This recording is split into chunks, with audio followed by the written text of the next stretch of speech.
फक्त EMI कमी यावा म्हणून 7 वर्षाचं कार लोन घेताय? थांबा, हा कर्जाचा सर्वात मोठा आणि स्मार्ट ट्रॅप आहे. लोक गाडी घेताना एकच गोष्ट बघतात, EMI किती येतो आणि तो कमी यावा म्हणून लोनचा कालावधी वाढवतात. उदाहरण बघू आपण. समजा तुम्ही 10 लाखांची गाडी 9% व्याजदरानं घेतली. जर लोन 5 वर्षाचा असेल तर EMI येतो साधारणपणे 20,758 रुपये आणि तुम्ही व्याज भरता जवळपास 2,45,000 रुपये. पण EMI कमी यावा म्हणून 7 वर्षाचं कर्ज घेतलं तर EMI कमी होऊन येतो 16,089 रुपये. इथं हप्ता कमी वाटतो, पण या 7 वर्षात बँकेला तुम्ही 3.5 लाख रुपये व्याज देता.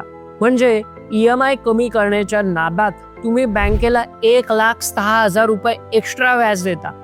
आता तुम्हाला वाटेल 1 लाख रुपये म्हणजे काय खूप जास्त रक्कम नाही, पण विचार करा, 10 लाखांच्या गाडीमध्ये 1 लाख रुपये एक्स्ट्रा भरणं म्हणजे तुम्ही गाडीच्या मूळ किमतीच्या 10% रक्कम फक्त विनाकारण व्याजात वाया घालवत आहात.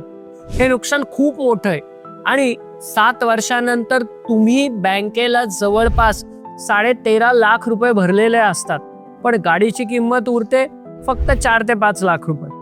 म्हणून लक्षात ठेवा, गाडी घेताना कार लोनचा कालावधी 4 ते 5 वर्षांपेक्षा जास्त ठेवू नका. फक्त EMI नाही तर व्याज बघा, एकूण व्याज बघा. हा व्हिडिओ सेव्ह करा आणि मित्रांनाही शेअर करा जे नवीन गाडी घेण्याच्या तयारीत आहेत. कर्जमुक्तीच्या या सुंदर प्रवासाला तुम्हाला खूप खूप शुभेच्छा.